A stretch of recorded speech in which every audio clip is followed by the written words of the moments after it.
Hello everyone, welcome to PWUGC Net. Welcome to this video session with me Chandni Mulchandani, your faculty for Political Science Paper 2. अब बात कर लेते हैं, 30 दिन बचे हैं मैडम, क्या पढ़ें क्या छोड़ें समझ नहीं आ रहा। क्या इस बार मेरा जेआरएफ होगा? पिछली बार कुछ नंबर से जेआरएफ रह गया था, पिछली बार कुछ नंबर से नेट रह गया था। मैम नींद बहुत ज़्यादा आती है, ठंड का टाइम है, पढ़ने में मन नहीं लगता, एक्सेट्रा एक्सेट्रा एक्सेट्रा सवालों के साथ जो कि आप इस समय सारे के सारे फील कर रहे हो। तो स्टूडेंट्स, अगर दिसंबर 2025 में एग्जाम देने जा रहे हो और जो मैंने आपके सामने अभी बातें करी उनमें से कुछ कुछ प्रॉब्लम्स आप फेस कर रहे हो तो ठीक है। अगर इसमें से कुछ भी फेस नहीं कर रहे हो तो शायद आप कॉन्फिडेंट नहीं, ओवर कॉन्फिडेंट हो, या फिर मैं कह सकती हूँ कि आप नॉन सीरियस हो। अगर ये सारे सवाल आपके भी चल रहे हैं so do not worry, this is situation of each and every one of you right now. And let me tell you, इस सिचुएशन में खुद को पुश करना, थोड़ी सी स्ट्रैटेजी, थोड़ी सी प्लानिंग और थोड़ा सा पेशेंस आपको बहुत मदद कर सकता है। 1 महीना और है, डट के कर लेते हैं, लग के कर लेते हैं, ताकि अगले 6 महीने फिर ना करना पड़े, है ना। तो कैसे करना है चलिए बात कर लेते हैं। How you can maximise your score. Political science का कट ऑफ आपको पता है कितना ज्यादा जा रहा है, तो 30 दिन में क्या स्ट्रैटेजी होनी चाहिए कि इस बार जेआरएफ ना रुके। मैंने 2 चेकलिस्ट बनाई है, यानी सारे स्टूडेंट्स को जनरलाइज करके 2 कैटेगरीज में डिवाइड किया है। एक वो जो अपने प्लानिंग और शेड्यूल के साथ पढ़ाई कर रहे हैं और उनके लिए चेकलिस्ट 1 है। अगर आपने सही समय पे तैयारी शुरू कर दी थी, सही तरीके से आपने पढ़ाई करी है, या फिर आप पहले एग्जाम दे चुके हो, इस बार दोबारा दे रहे हो, 2 4 6 सवालों से आपका जेआरएफ या नेट रुक गया था, तो आई एम श्योर आपका सिलेबस हो चुका होगा। अगर आपने पेपर 1 का सिलेबस कर लिया है तो पेपर 2 का सिलेबस भी कर लीजिए। उसके बाद पॉलिटिकल साइंस के अगर विद्यार्थी हो तो ही करंट अफेयर्स पढ़ना है आपको। बाकी पेपर 1 में जो आपके फैकल्टीज निशान सर, गुलशन मैम स्ट्रैटेजी बताते हैं उसको फॉलो कीजिए।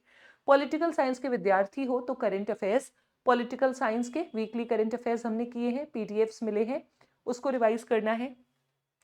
मिसलेनियस इंफॉर्मेशन को करना है। हर सब्जेक्ट के एग्जाम में कुछ सवाल ऐसे होते हैं जो सिलेबस करने के बाद भी नहीं कवर होते। एग्जाम्पल लेते हैं, हमने पूरा सिलेबस पढ़ा, पॉलिटी पढ़ी, 1 महीने पढ़ा, नोट्स बनाए, रिवीजन किया, लेकिन सवाल में प्रधानमंत्रियों की लिस्ट पूछ ली, सवाल में राष्ट्रपतियों की लिस्ट पूछ ली, यूएन के सेक्रेटरी जनरल्स पूछ लिए, पूरा आईआर करने के बाद हमें तो ये याद ही नहीं था। क्योंकि जनरली जो ऐसे फैक्ट्स होते हैं वो क्लास में रटवाए नहीं जाते और हम मिस भी कर देते हैं, और हर बार कुछ नए 2 4 ऐसे फैक्ट वो लेके आते हैं। तो ये मिसलेनियस थीम आपने जब पीवाईक्यू सॉल्व किए होंगे या आपके टीचर्स ने आपको पढ़ाए होंगे तो आपने आइडेंटिफाई किए होंगे। जैसे कि सपोज पढ़ाते पढ़ाते मैंने आपसे कहा है कि यूएन के सेक्रेटरी जनरल पूछे गए हैं, डेप्यूटी सेक्रेटरी जनरल्स को भी याद कर लेना, 5 ही रहे हैं अभी तक, या फिर डब्ल्यूटीओ के चेयरमैन पूछे गए हैं तो आईएमएफ के भी याद कर लेना।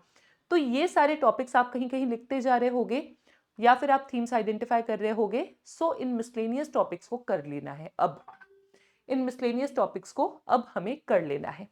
जब हमने ये मिसलेनियस टॉपिक्स भी कर लिए then we will move to revision. At least पूरे सिलेबस का 2 बार रिवीजन करना है, मैंडेटरी है। हो सकता है कुछ कुछ टॉपिक्स का आप 3 4 5 6 बार भी रिवीजन करो और कुछ का 2 बार में ही आपको याद हो जाए, ठीक है। It very from student to student. फिर कम से कम पिछले 5 साल के पीवाईक्यूज लगाने हैं, पेपर 1 हो या पेपर 2 हो, एंड उसके साथ साथ मॉक्स करने हैं, वो आपकी खुद की श्रद्धा अनुसार आपको करने हैं, but at least 3 full length test लगाना, टाइमर लगा के 2 hours 45 minutes में आपका टेस्ट पूरा होना चाहिए, तभी एग्जामिनेशन में 3 घंटे में पूरा होगा। तो टाइमर लगा के 3 फुल लेंथ टेस्ट एटलीस्ट आपको लगाने हैं। ये आपके सामने एक पूरा चेकलिस्ट है फॉर द स्टूडेंट्स जो अभी तक अच्छे से तैयारी कर रहे हैं, सिलेबस पूरा हो रहा है, हो चुका है, या बॉर्डर पे है कि हो जाएगा, तो आप ये पूरे स्टेप्स फॉलो कर सकते हैं। Now we will discuss with students, I will discuss with students जो कि अभी सिलेबस बहुत ज्यादा पेंडिंग है, मास्टर्स के एग्जाम है, दोनों में से क्या पढ़ें, घर में शादी है, कब पढ़ाई करें समझ नहीं आता, दिन भर घर में डांस प्रैक्टिसेस चल रही हैं, या फिर कुछ ऐसे स्टूडेंट जिनका पढ़ने में मन नहीं लग रहा ठंड के कारण, कुछ ऐसे स्टूडेंट जिनका इतना सिलेबस बाकी है कि हर रोज सुबह वो सोचते हैं कि आज मैं ज्यादा पढ़ के थोड़ा सा कवर करता हूँ, लेकिन 1 2 घंटे बीतते ही फिर वो सोचते हैं कि इतना ज्यादा है जो 1 महीने में कवर नहीं होगा, तो इससे अच्छा कुछ नहीं करता।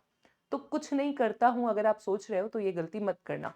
अगर सिलेबस पेंडिंग है किसी भी कारण से तो आपने क्या करना है, पहले भी हम 60 डेज स्ट्रैटेजी में बात कर चुके हैं।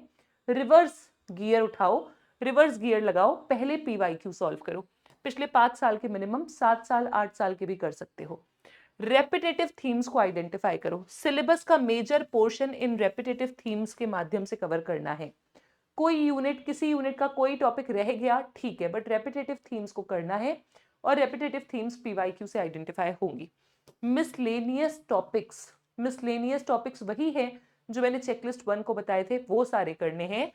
फिर आपको करना है रिविजन, फिर आपको फुल लेंथ मॉक्स लगाने हैं। ज्यादा, कम से कम 5 फुल लेंथ मॉक्स लगाइए और बाकी मॉक्स आपके श्रद्धा के अनुसार जितने आप लगाना चाहें। यस, टाइम है तो करंट अफेयर्स को भी कर लो, टाइम है तो करंट अफेयर्स को भी कर लो। आपने ये चेकलिस्ट फॉलो करनी है सीक्वेंस से। अब देखो, समय 30 दिन है लगभग, बहुत जल्द एग्जामिनेशन का सब्जेक्ट वाइज शेड्यूल भी आ जाएगा। इन 30 डेज में हम अपना स्कोर कैसे मैक्सिमाइज कर सकते हैं?